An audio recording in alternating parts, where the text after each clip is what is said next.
Hola, ¿qué tal? Muy buenas noches, amigas y amigos del Libro Club Revolución. Para nosotros es un verdadero gusto y placer poderte acompañar una vez más para llevar hasta ti lectura en voz alta. Ojalá la selección que tenemos planteada para ti la puedas disfrutar tanto como nosotros al seleccionarla. Quiero comenzar con un cuento de Franz Kafka llamado El silencio de las sirenas. Una demostración de que también recursos insuficientes y hasta pueriles pueden servir como medios de salvación. Para preservarse de las sirenas, Ulises se tapó los oídos con cera y se hizo arrojar al mástil. Algo parecido hubieran podido hacer desde antiguo, claro está, todos los viajeros, salvo aquellos a quienes las sirenas seducían ya de lejos. Pero se sabía en todo el mundo que era imposible que esto fuese un remedio. El canto de las sirenas lo penetraba todo, y la pasión de los seducidos hubiera roto trabas más fuertes que cadenas y mástiles. Ulises, aunque acaso enterado, no pensó en eso. Confió plenamente en su puñado de cera, en su manojo de cadenas, y con inocente alegría, contentísimo con sus pequeñas astucias, navegó al encuentro de las sirenas. Pero sucede que las sirenas disponen de un arma aún más terrible que su canto. Es su silencio. ¿Acaso era imaginable, aunque por cierto eso tampoco había ocurrido, que alguien se salvara de su canto? Pero sin duda alguna, nadie podía salvarse de su silencio. No hay nada terrenal que pudiera resistir a la sensación de haberlas vencido con fuerzas propias, a la infatuación consiguiente que se sobrepone a todo. En efecto, al llegar Ulises, las formidables cantoras no cantaron, sea porque creyeron que semejante adversario ya solo podía afrontarse con el silencio, sea porque esa visión de bienaventuranza en el rostro de Ulises, que no pensaba más que en cera y cadenas, les hizo olvidar cualquier canto. Pero Ulises, por así decirlo, no oyó su silencio. Creía que cantaban, solo que él se veía librado de oírlas. Vio primeramente, fugaz, las torsiones de sus cuellos, la honda respiración, los ojos arrasados en lágrimas, la boca entreabierta, y creyó que todo esto formaba parte de las arias que, sin ser escuchadas, resonaban y se perdían a su alrededor. Pero pronto todas las cosas rebotaban en su mirada abstraída. Era como si las sirenas desaparecieran ante su resolución, y justamente cuando más cerca estuvo de ellas, ya nada sabía de su presencia. Y ellas, más hermosas que nunca, se estiraban y retorcían, tendían sus garras abiertas sobre la roca y sus hórridas cabelleras ondeaban al viento libremente. Ya no pretendían seducir, tan solo deseaban atrapar, mientras fuera posible, el reflejo de los dos grandes ojos de Ulises. Si las sirenas tuvieran conciencia, habrían sido destruidas en aquella oportunidad, pero así perduraron y únicamente se les escapó Ulises.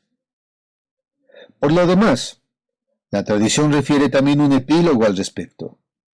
Ulises, así cuentan, fue tan zorro, tan rico en astucias, que ni aun la diosa del destino logró penetrar en su fuero más íntimo.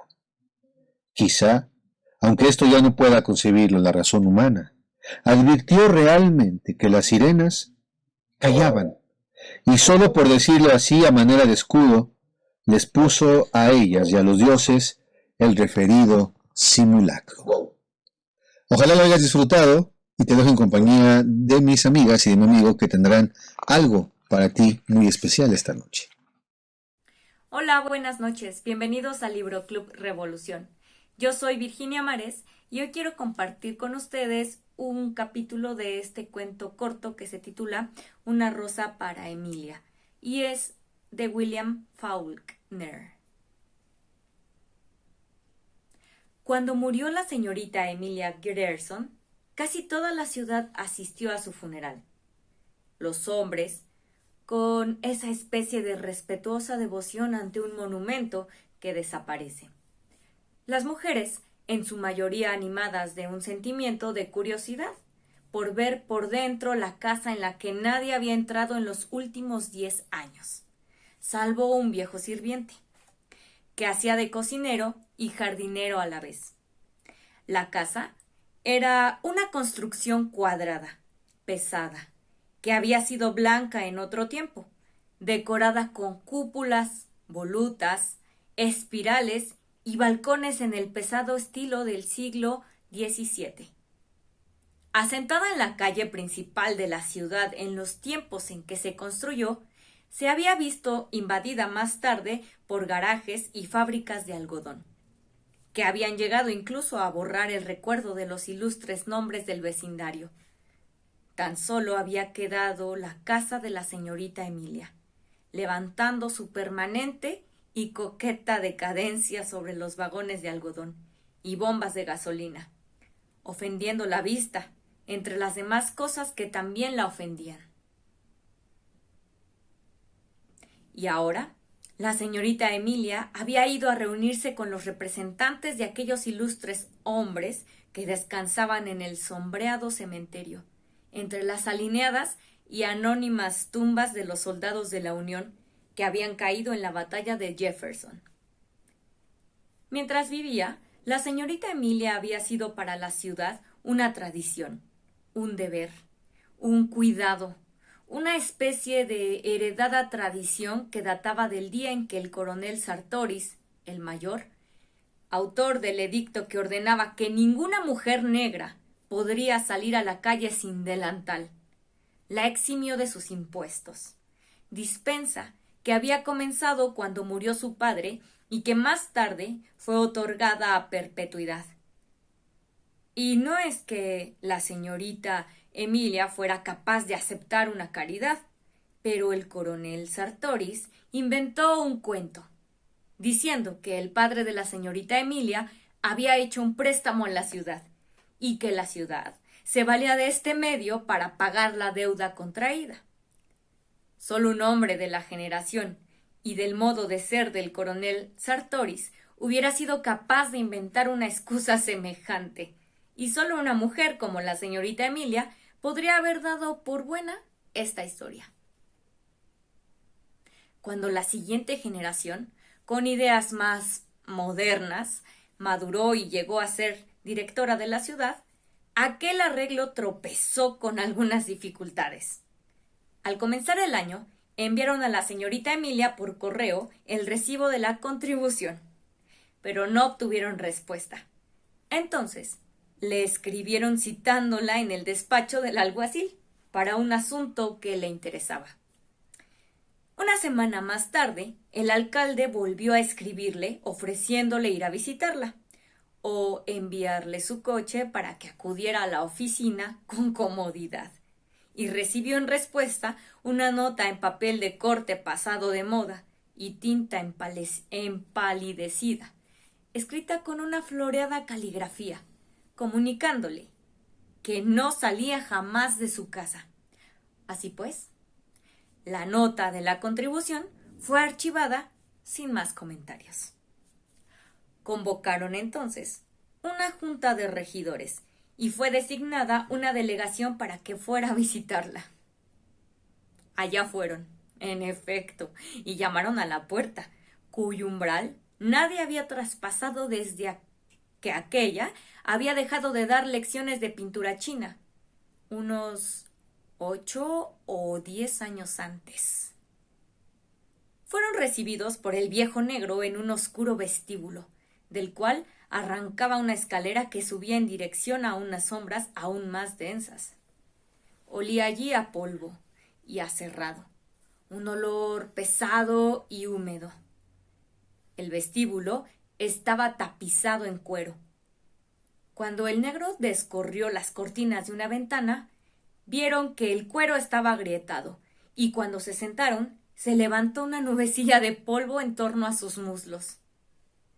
que flotaba en ligeras motas, perceptibles en un rayo de sol que entraba por la ventana. Sobre la chimenea había un retrato a lápiz del padre de la señorita Emilia, con un deslucido marco dorado. Todos se pusieron en pie cuando la señorita Emilia entró. Una mujer pequeña, gruesa, vestida de negro, con una pesada cadena en torno al cuello que le descendía hasta la cintura y que se perdía en el cinturón. Debía de ser de pequeña estatura. Quizá por eso, lo que en otra mujer pudiera haber sido tan solo gordura, en ella era obesidad. Parecía abotargada, como un cuerpo que hubiera estado sumergido largo tiempo en agua estancada. Sus ojos, perdidos en las abultadas arrugas de su faz, parecían dos pequeñas piezas de carbón, prensadas entre masas de terrones, cuando pasaban sus miradas de uno a otro de los visitantes, que le explicaban el motivo de su visita. No los hizo sentar. Se detuvo en la puerta y escuchó tranquilamente, hasta que el que hablaba terminó su exposición. Pudieron oír entonces el tic-tac del reloj que pendía de su cadena, oculto en el cinturón. Su voz fue seca y fría. Yo no pago contribuciones en Jefferson. El coronel Sartoris me eximió. Pueden ustedes dirigirse al ayuntamiento y allí les informarán a su satisfacción. De allí venimos. Somos autoridades del ayuntamiento. ¿No ha recibido usted un comunicado del alguacil firmado por él? Sí, recibí un papel, contestó la señorita Emilia. Quizá él se considera alguacil. Yo no pago contribuciones en Jefferson. Pero en los libros no aparecen datos que indiquen una cosa semejante. Nosotros debemos... Ve al coronel Sartoris. Yo no pago contribuciones en Jefferson. Pero, señorita Emilia, ve al coronel Sartoris. El coronel Sartoris había muerto hacía ya casi 10 años. Yo no pago contribuciones en Jefferson. ¿Toff? Exclamó llamando al negro. Muestra la salida a estos señores. Y hasta aquí el capítulo 1 de este breve cuento.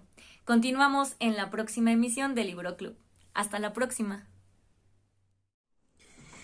Hola, ¿qué tal? Recuerdan que la sesión pasada nos quedamos en un fragmento pequeño de plantas, bacterias, hongos, mi mujer, el cocinero y su amante.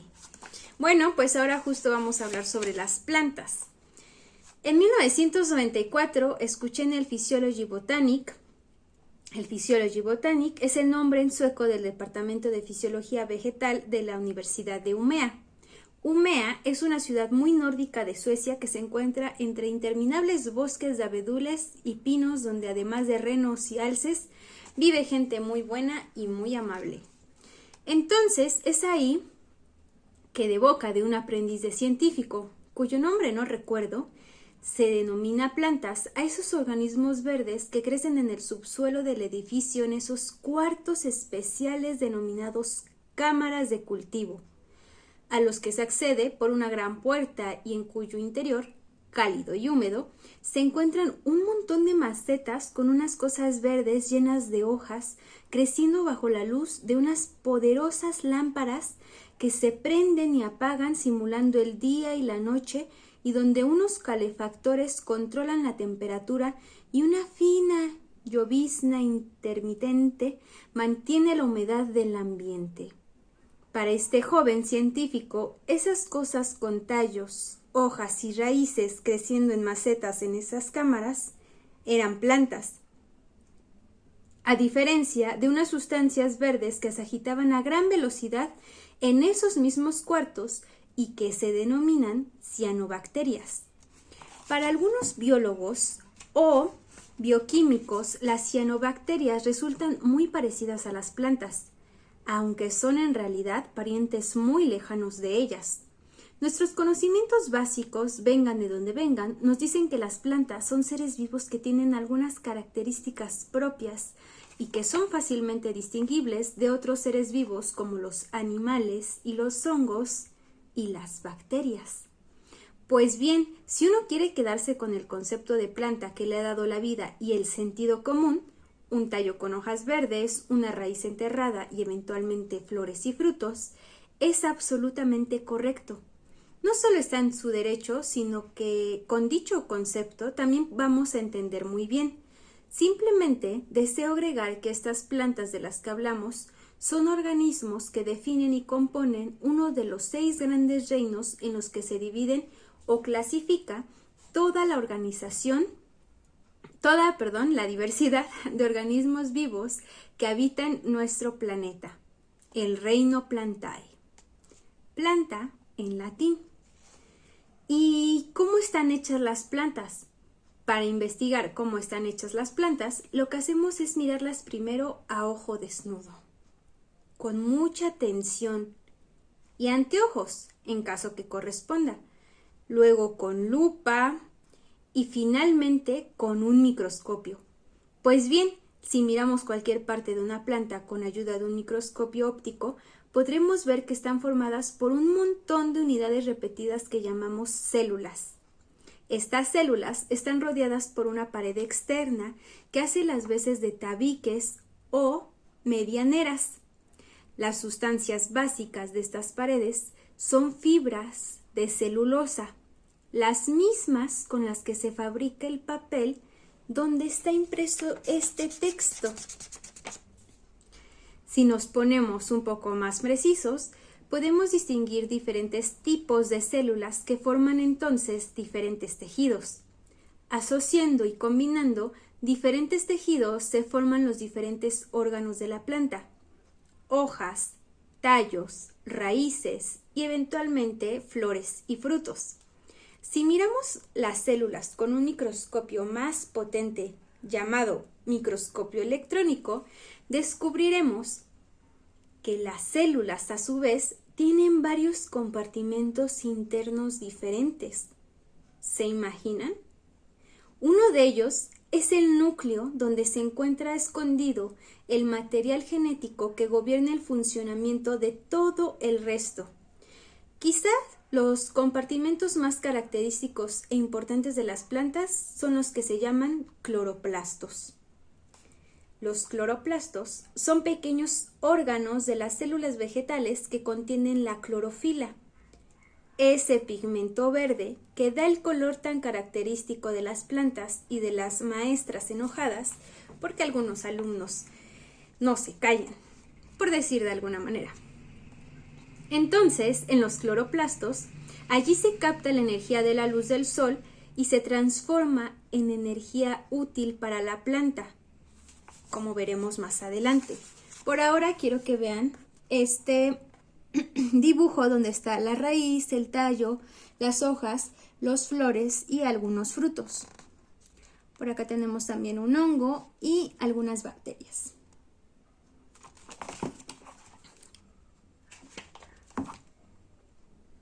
Y bien, eso es todo por mi parte. Nos vemos hasta pronto. Y continuamos en una noche más de Libro Club Revolución leyendo en casa. Soy Carlos Mota y me da mucho gusto saludarte una vez más. En esta ocasión leeré un extracto del inicio de la novela titulada Santa del escritor mexicano Federico Gamboa. Esto fue publicado en el año de 1903. Sin más. En México. No vayas a creerme santa porque así me llamé. Tampoco me creas una perdida emparentada con las Lescaut o las Gautier por mi manera de vivir. Barro fui y barro soy. Mi carne triunfadora se halla en el cementerio. Desahuciada de las gentes de buena conciencia, me cuelo en tu taller con la esperanza de que compadecido de mí me palpes y registres, hasta no tropezar con una cosa que lleve adentro, muy adentro, y que calculo sería el corazón, por lo que me palpitó y dolió, con las injusticias de que me hicieron víctima. No lo digas a nadie, se burlaría o se horrorizaría de mí, pero imagínate, en la inspección de sanidad fui un número, en el prostíbulo un trasto de alquiler, en la calle un animal rabioso al que cualquiera perseguía, y, en todas partes, una desgraciada.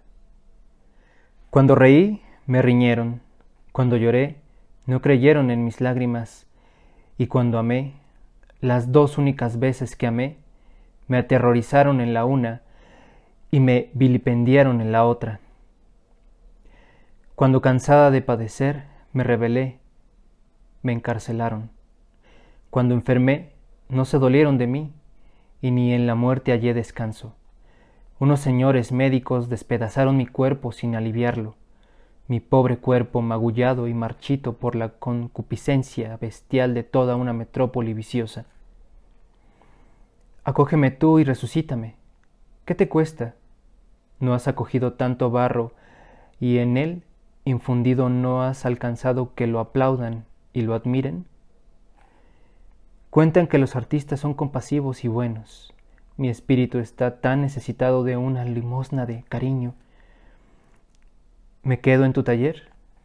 ¿Me guardas? En pago. Morí muy desválida y nada legué. Te confesaré mi historia y ya verás cómo, aunque te convenzas de que fui culpable, de solo oírla llorarás conmigo. Ya verás cómo me perdonas. Oh, estoy segura, lo mismo que lo estoy de que me ha perdonado Dios. Hasta aquí la heroína. Y bien amigos, esto ha sido todo por hoy y esperamos que las lecturas de esta noche hayan sido de su agrado. Por favor síganse cuidando y nos vemos hasta la próxima emisión del Libro Club Revolución.